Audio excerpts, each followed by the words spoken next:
Welcome to the question and responses for the optimal diet. Now let's get into this. Question 1 from Agnes Woodruse. What would be a good enzyme to take? Another one said, what enzyme can reduce excessive mucus production during each meal?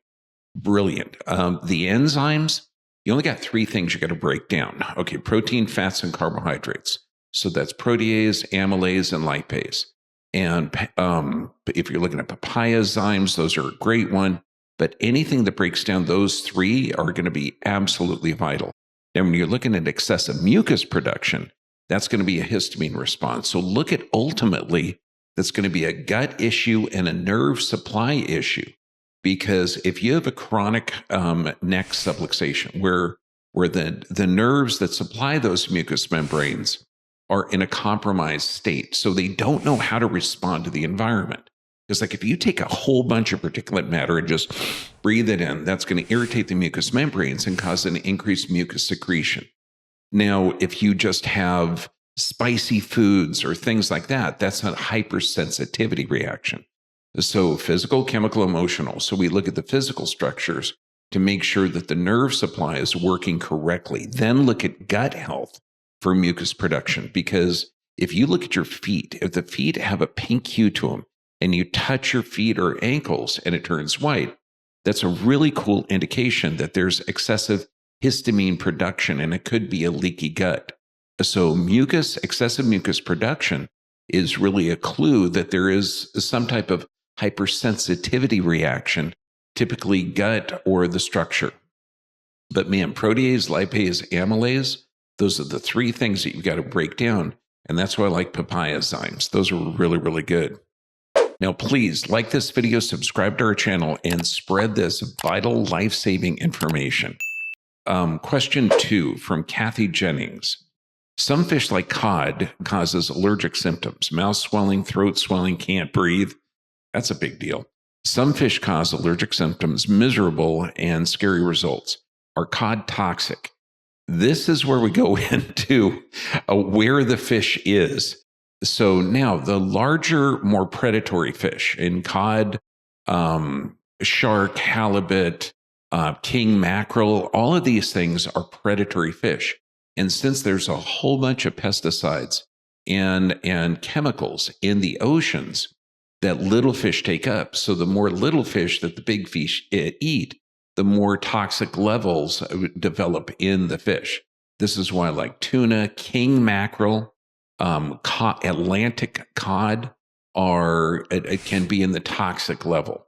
It's kind of like the difference between factory farm raised salmon and wild caught salmon. Totally different fat profile, totally different toxic load. So if you're looking at Alaskan cod, that's going to be healthy. Atlantic cod is not healthy. King mackerel is not healthy. Atlantic and Pacific mackerel are healthy. It's not just one. Factory farm salmon is not good, where wild caught salmon are good. So you've really got to look at the basis of it. But to have that big reaction, it means that your body is already hypersensitized. And that typically is going to be a leaky gut. So medications, antibiotics, toxic processed foods, poor gut flora. Because if you have decreased bacteria in your intestinal tract, yeast and mold can overgrow because they're competitive. They're competing for an environment in there. And the yeast literally can start to bore holes in the intestinal tract, creating what's called a leaky gut. And now if proteins that aren't tempered by digestion get into that intestinal tract, that can cause, because when the immune system sees this, and the immune system isn't like a regular system. Like I can take a human cadaver and show you the cardiovascular system. I can show you the digestive system. I can literally show you the pulmonary system. All of these different systems I can show you. But the immune system is how the body responds to environmental stimuli. So each of those systems has an ability to respond to environmental stimuli, and that's the immune system. So what you're describing is a hypersensitivity. That means your system has been hypersensitized by proteins that aren't broken down by digestion. So look at a leaky gut has the biggest deal. And that's going to be physical, chemical, emotional stress have to be addressed. then you build the gut flora. But you are right. Some type of fish in some type of areas is not good. But fish is an amazing source.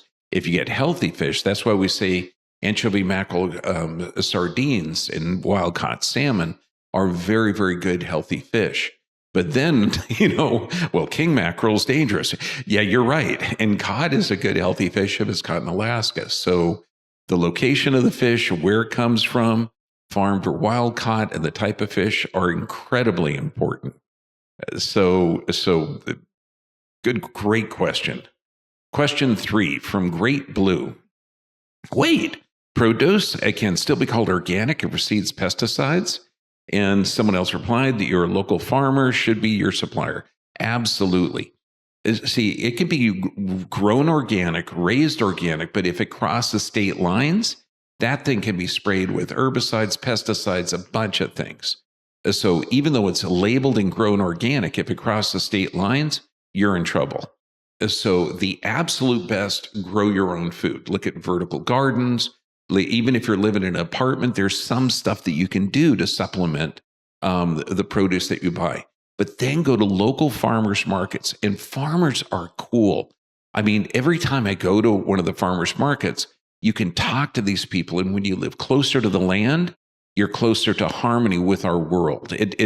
I'm sure there's some farmers out there that'll lie. There's some farmers that are rude.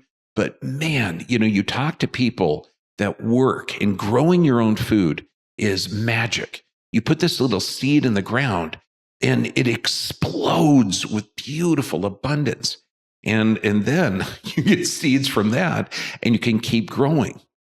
Growing your own food is amazing, but get it local from the farmers. And a lot of times the farmers will say, yeah, this we have to grow with herbicide, fungicide, pesticide, and this is grown without that. And they didn't pay the $5,000 for the certification for organic. And let me tell you, getting organic certification is hard. You have to have the history of the property. You have to not have pesticides use. There's drift if some of your neighbors are using pesticides or herbicides. So there's a lot of challenges to the organic. But when you talk to the farmers, so that means get local, talk to the farmer, get no pesticide use, and then get organic when you can. But you're right. You got to make sure if it crosses state lines, that stuff could be sprayed. And most pesticides are estrogen based, so that can negatively affect sperm production, ovarian function, brain function, everything.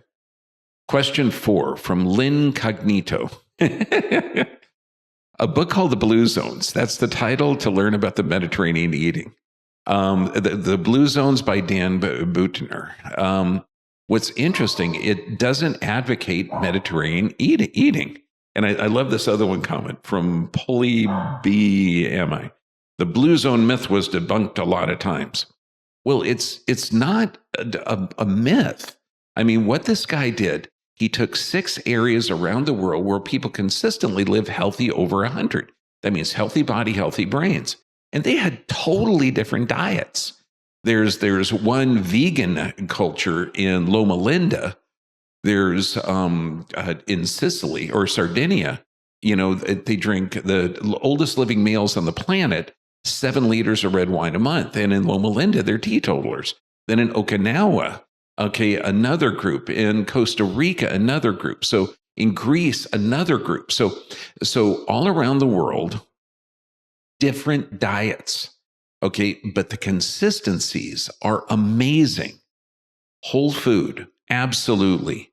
Organic, absolutely. Calorie restriction, absolutely. So those are the diet portion.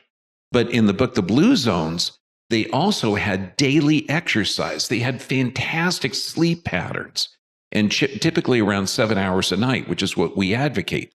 Then they talk about being valued, having a value in the community, and have a spiritual basis for your life. So this way you have a reason to get up. You have a reason for that. If napping is usually less than 30 minutes. And they also identified that if you sleep more, it's not good for you. So the Blue Zones are not advocating a Mediterranean diet or a vegan diet, but they do when they eat the animals, they're healthy. The meats are unprocessed, okay, wild caught, healthy raised, no hormones, no processing of the nutrients. So look at it, the blue zones are just a clue to live according to our lifestyle of the thousands of generations that preceded us. I mean, it's really important. I mean, if you look at 5, 6, 10 generations back, what was your family like? What did they consume? Healthy, organic, free range, seasonal. If it was preserved, it was fermented or sun dried. So let's go back to that. But also, it was daily exercise, good sleep, less electromagnetic radiation. So there's a lot of things to the blue zones, and it sure as heck isn't just the Mediterranean diet. And it's not even that, because they're looking at Loma Linda, Okinawa, Costa Rica. Those suckers are far from the Mediterranean. Oh, interesting comment next from Hadrian. Eat like they did 500 years ago. Feet, meat, chicken, fruit, veggies, nuts, seeds, herbs, and spices. That's all you could buy back then. No junk carbs, no refined sugar, no fast food, no sodas. You couldn't buy it back then. Brilliant. Okay. Now, if your question wasn't answered here, please go to the drbvip.com site, the Dr. B VIP, and there we can answer freely and completely. God bless you, man. These were brilliant questions. Stay healthy, my friends. Spread and share this information, because you were built for the world and the world was built for you. God bless you all.